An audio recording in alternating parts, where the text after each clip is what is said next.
Hello friends, welcome to our channel Saraswati study ranker. आज की video में हम क्लास 8 बसंत का पार्ट 3 बस की यात्रा करने जा रहे हैं। इसकी लाइन बाय लाइन एक्सप्लेनेशन देखेंगे और इसकी एक्सप्लेनेशन देखने से पहले अगर आप मेरे चैनल पर नए हैं तो प्लीज़ चैनल को सब्सक्राइब करना, उसके बगल में जो बेल आइकन उसे भी ज़रूर क्लिक कर देना ताकि आपको मेरी आने वाली वीडियोज़ की नोटिफिकेशन मिल पाए। तो आपको अगर इस वीडियो से कुछ भी सीखने को मिलता है ना तो प्लीज़ सब्सक्राइब करिए। सब्सक्राइब करना बिल्कुल फ्री है, उसमें कोई भी पैसा नहीं लगता है। और लाइक भी करिएगा प्लीज़ वीडियो को, उससे हमें बहुत सारा मोटिवेशन मिलता है। प्लीज़ सब्सक्राइब करिएगा और अपने फ्रेंड्स के साथ भी शेयर करिएगा वीडियोज़ को। और इस वीडियो में अगर आपको कोई भी डाउट हो तो आप मुझे कमेंट सेक्शन में पूछ सकते हैं। तो ये बस की यात्रा क्या है, इसके लेखक का नाम है हरिशंकर परसाई। तो हरिशंकर परसाई जी ने क्या किया है, अपनी एक व्याख्या दी है इस पाठ में बस की यात्रा में। जब उन्होंने एक ये संदेश देते हैं प्राइवेट बस की कंपनियों को जो अपने मुनाफे के लिए औरों की जान के साथ, लोगों की जान के साथ खिलवाड़ करते हैं, तो वही है। तो चलिए स्टार्ट करते हैं। हम पांचों मित्रों ने तय किया कि शाम 4 बजे की बस से चलें। पन्ना से इसी कंपनी की बस सतना के लिए घंटे भर बाद मिलती है, जो जबलपुर की ट्रेन मिला देती है। सुबह घर पहुंच जाएंगे। हम में से दो को सुबह काम पर हाजिर होना था, इसलिए वापसी का यही रास्ता अपनाना ज़रूरी था। लोगों ने सलाह दी कि समझदार आदमी इस शाम वाली बस से सफ़र तय नहीं करते। क्या रास्ते में डाकू मिलते हैं? नहीं, बस डाकिन है। आगे देखो। बस को देखा तो श्रद्धा उम्र पड़ी, खूब वयोवृद्ध थी, सदियों के अनुभव के निशान लिए हुई थी। लोग इसलिए इससे सफ़र तय नहीं करना चाहते थे कि वह वृद्धावस्था में इसे कष्ट होगा। यह बस पूजा के योग्य थी, उस पर सवार कैसे हुआ जा सकता है। तो बच्चों यहाँ पे ना थोड़ा सेंस ऑफ ह्यूमर है। देखो इसमें क्या बता रहे हैं कि जो 5 मित्र थे उन्हें सुबह ऑफिस में जाना था, इसलिए उन्होंने क्या किया, जबलपुर की ट्रेन पकड़नी थी, इसलिए उन्होंने पन्ना से सतना जाने का कार्यक्रम बनाया। ठीक है, उन्हें सुबह पहुँचना था, उनमें से 2 को तो काम पर भी जाना था, इसलिए उन्हें शाम वाली बस में जाने का सफ़र तय करने का फैसला लिया। लेकिन देखो बच्चों, इस बस की हालत देखो। क्या कोई बता सकता है कि ये बस चलती भी है? हाँ, ये चलेगी, इतनी सुंदर चलेगी। अभी आप देखना इस चैप्टर में ये कितनी अच्छी चलेगी और क्या ये लेखक को अपने मंजिल तक पहुंचाएगी। तो देखना ये बस इतनी ज़्यादा वृद्धावस्था या वयोवृद्ध यानी कि बहुत उम्र की हो चुकी थी। ये अपनी पूरी उम्र में इतनी उसने चोटें खाई हैं, इतने इसके साफ दिखाई दे रही है इसकी बॉडी पर। इन्होंने कहा था कि इस बस को तो बस खड़ा रखो और उसकी पूजा करो भाई, ये इसे मत चलाओ तो ही अच्छा है। और जो समझदार लोग कहते थे कि समझदार लोग होते हैं ना, वो शाम वाली बस से नहीं जाते, क्योंकि उन्हें पता था कि ये बस कभी भी कहीं भी ख़राब हो सकती है और धोखा दे देगी।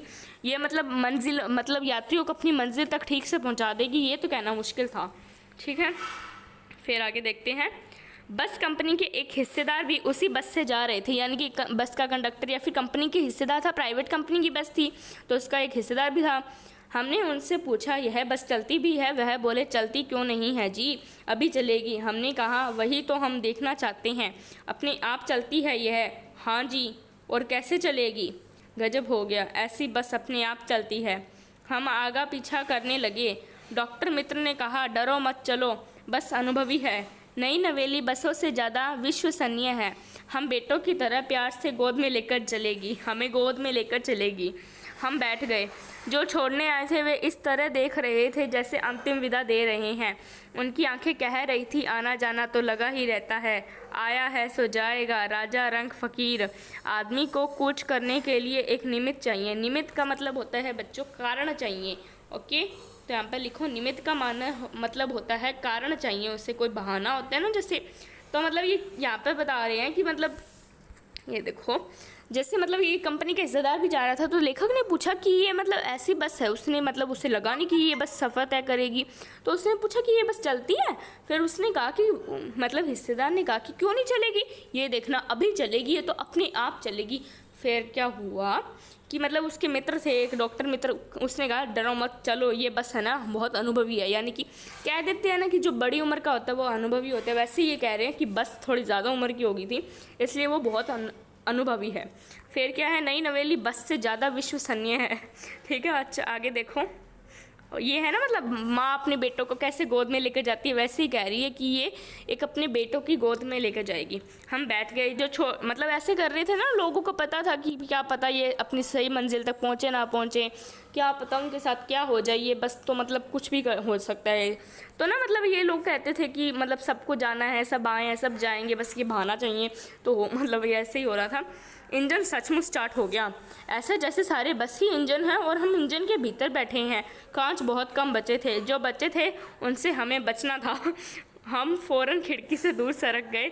इंजन चल रहा था, हमें लगा था कि हमारी सीट के नीचे इंजन है। तो बच्चों देखो, यहाँ पर ना लेखक का ना सेंस ऑफ ह्यूमर बहुत अच्छा है।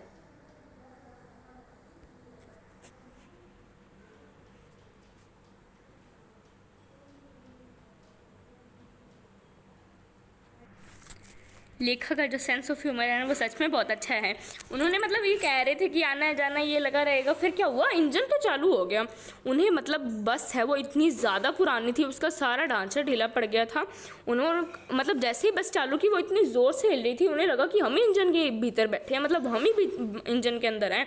ठीक है, और कांच है ना वो बहुत कम बचे थे, मतलब टूट गए थे सारे, ऑलमोस्ट तो गायब भी हो गए। तो जो एक दो बचे थे उनसे हमें बचना था। लेखक उनसे दूर भाग रहे थे कि ये हम पर टूट के ना पड़ जाए।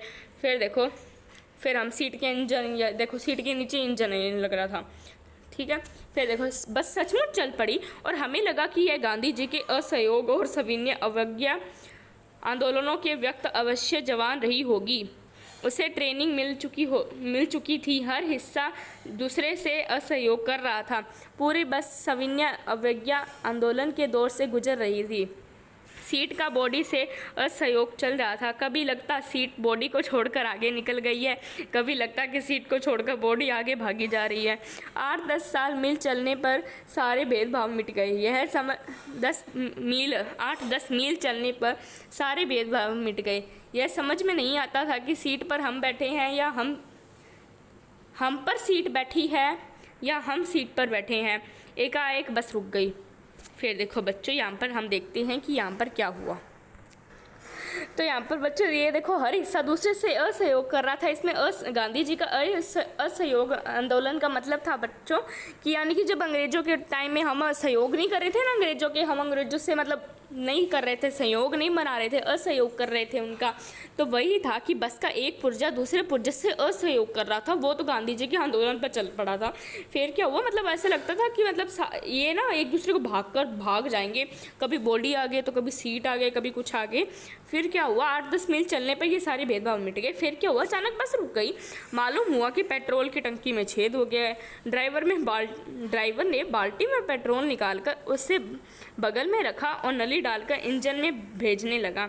अब मैं उम्मीद कर रहा था कि थोड़ी देर बाद बस कंपनी के हिस्सेदार इंजन को निकालकर गोद में रख लेंगे और उसे नली से पेट्रोल पिलाएंगे, जैसे माँ बच्चे के मुंह में दूध की शीशी लगाती है। तो यहाँ पर मतलब आगे देखो, यहाँ पर क्या हुआ कि मतलब जैसे अचानक है ना बस रुक गई। फिर क्या हुआ, उन्हें पता चला कि जो पेट्रोल की टंकी है उसमें छेद हो गया।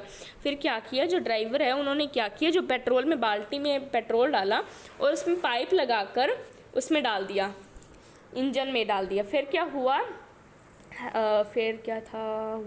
हाँ, उसमें फिर उन्होंने कहा कि थोड़ी देर में पता चले कि ये जो ड्राइवर है ये इसे गोद में लेकर बच्चे की तरफ दूध पिला रहे हैं, जैसे माँ अपने बच्चों को दूध में शीशी लगाती है ना, वैसे पिला रहे हो।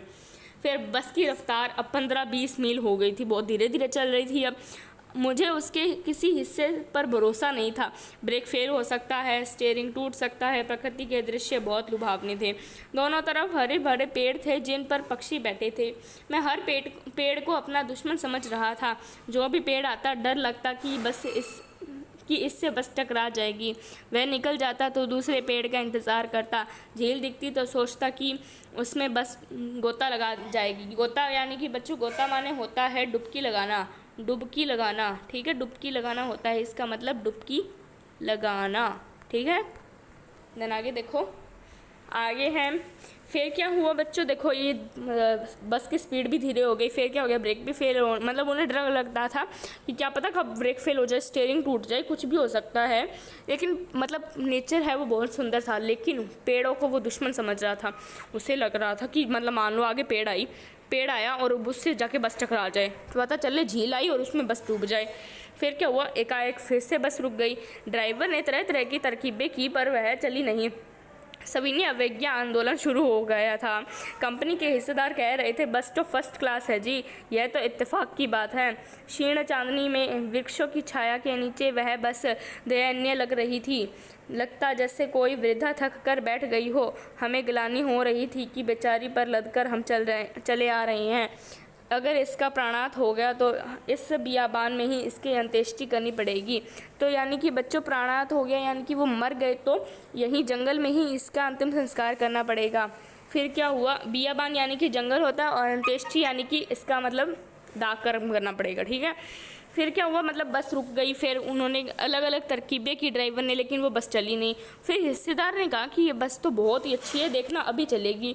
ड्राइवर को ना मतलब लेखक को बहुत दया आ रही थी, इस वृद्धा को हम क्यों लेकर आए, ये तो मतलब बहुत उन्हें दया आ रही थी। फिर देखो हिस्सेदार साहब ने इंजन खोला और कुछ सुधारा।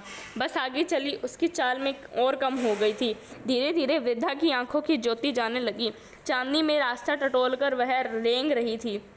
आगे या पीछे से कोई गाड़ी आती तो दिखती तो वह एकदम किनारे खड़ी हो जाती और कहती निकल जाओ बेटी, अपनी तो वह उम्र ही नहीं रही। फिर देखो क्या हुआ यहाँ पर ना, फिर धीरे धीरे कैसे ना कैसे करके बस पे चल गई। फिर वो बस की स्पीड और धीरे हो गई।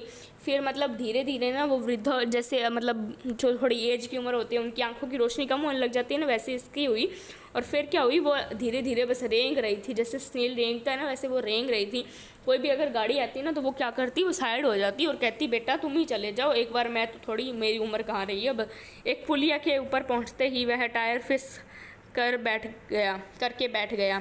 यानी कि वो फिर पुलिया के ऊपर टायर पंचर हो गया, वह जोर से हिलकर थम गई। अगर स्पीड में होती तो उछलकर नाले में गिर जाती। मैंने उस कंपनी के हिस्सेदार की तरफ पहली बार श्रद्धा भाव से देखा। वह टायरों की हालत जानते हैं, फिर भी जान हथेली पर लेकर इसी बस से सफ़र तय कर रहे हैं। उपसर्ग की ऐसी भावना दुर्लभ है। सोचा इस आदमी के साहस और बलिदान भावना का सही सहयोग उपयोग नहीं हो रहा है। इसे तो किसी क्रांतिकारी आंदोलन का नेता होना चाहिए। अगर बस नाले में गिर पड़ती और हम सब मर जाते तो देवता बाहे पसारे उसका इंतज़ार करते कहते वह महान आदमी आ रहा है जिसने एक टायर के लिए प्राण दे दिए। मर गया पर टायर नहीं बदला। तो बच्चों यहाँ पर देखो क्या हुआ, आखिरकार जाके बस का टायर पंचर हो गया। फिर क्या हुआ, अगर बस तो वैसे रेंग रही थी, लेकिन अगर स्पीड में होती है तो अगर नाले में जाकर गिर जाती। फिर ना उसे मतलब श्रद्धा भाव, मतलब उससे ना दया आई हिस्सेदार पर कि यार ये कैसा आदमी है, ये लालच के चक्कर में अपनी जान को हथेली पर डालकर ही मतलब सफ़र तय कर रहा है और बस को ना सड़क पर जैसे निरंतर दौड़ा ही सा रहा है, मतलब चल नहीं रही है फिर भी उसे दौड़ा रहा है और एक टायर ना बदलना पड़ जाए उस चक्कर में। मतलब ये लालच का इतना है, यात्रियों की जान को तो खतरा था ही था, अपनी जान को भी खतरा था। क्यों? क्योंकि उसे पैसा चाहिए था, वो लालच के मारे कर रहा था ऐसा। फिर भगवान मतलब अगर वो मर भी जाता ना तो ऐसे टायर पसारे हुए फैले, मतलब भगवान उसके हाथ फैलाए हुए मतलब इंतज़ार करते आओ वो महान आदमी आ गया जिसने मतलब मर गया लेकिन टायर नहीं बदला। इतना कंजूस था, इतना वो लालची था। फिर दूसरा हिस्सा टायर लगाकर बस फिर चल पड़ी। फिर हमने वक्त पर पन्ना पहुंचने की उम्मीद छोड़ दी थी। पन्ना कभी भी पहुंचने की उम्मीद छोड़ दी थी। पन्ना क्या कहीं भी कभी भी पहुंचने की उम्मीद छोड़ दी थी। लगता था ज़िंदगी इसी बस में गुजारनी है और सीधे उस लोक को प्रयाण कर जाना है। इस पृथ्वी पर उसकी कोई मंजिल नहीं है। हमारी बेताबी तनाव ख़त्म हो गए। हम बड़े इत्मीनान से घर की तरह बैठ गए। चिंता जाती रही, हंसी मजाक चालू हो गया।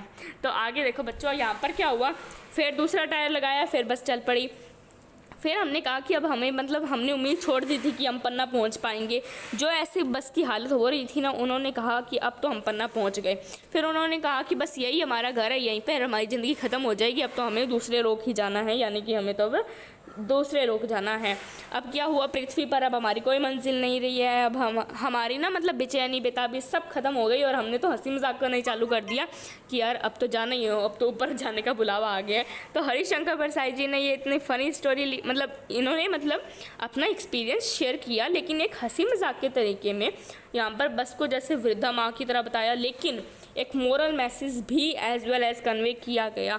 इसमें बताया कि लालच के कारण, देखो जो प्राइवेट कंपनीज़ के हिस्सेदार होते हैं वो लालच के कारण अपनी जान की जोखिम तो डालते ही हैं, यात्रियों को जान की जोखिम में डालकर भी ये मतलब बस को दौड़ा सा रहे होते हैं। ऐसी बस के साथ ये सफ़र तय करते हैं।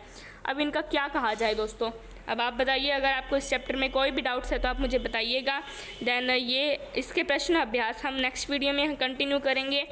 और अगर आपको कोई भी डाउट्स हो तो आपके लिए कमेंट बॉक्स खुले हैं, आप मुझसे पूछ सकते हैं कि आपको कौन सा डाउट है और भी आपको क्या क्या चाहिए, आपको कौन सी वीडियो देखनी है, कौन से क्लास की क्या देखना है, आप मुझे कमेंट करके बता सकते हैं। और प्लीज़ आप मेरे चैनल को सब्सक्राइब भी करिए। अगर आप ये मतलब मत देखना कि इस चैनल के तो थोड़े कम ही सब्सक्राइबर हैं तो हम क्यों सब्सक्राइब करें। अगर आप सब्सक्राइब करोगे तो हमारा एक सब्सक्राइबर बढ़ेगा, फिर और सब्सक्राइबर्स बढ़कर ही तो हमारे हज़ारों लाखों सब्सक्राइबर होंगे। प्लीज़ डोंट जज a book by its cover, वो वाली कहावत यहाँ पर लागू होती है कि हमारे सब्सक्राइबर को देखकर हमारी वीडियो ना देखें। प्लीज़ हमारी मतलब वीडियो के अंदर भी देखें कि यार मैं कैसा पढ़ाती हूँ, ठीक है। तो आज के लिए बस इतना ही, मैं मिलती हूँ आपसे इसके नेक्स्ट वीडियो में, तब तक के लिए बाय गाइस।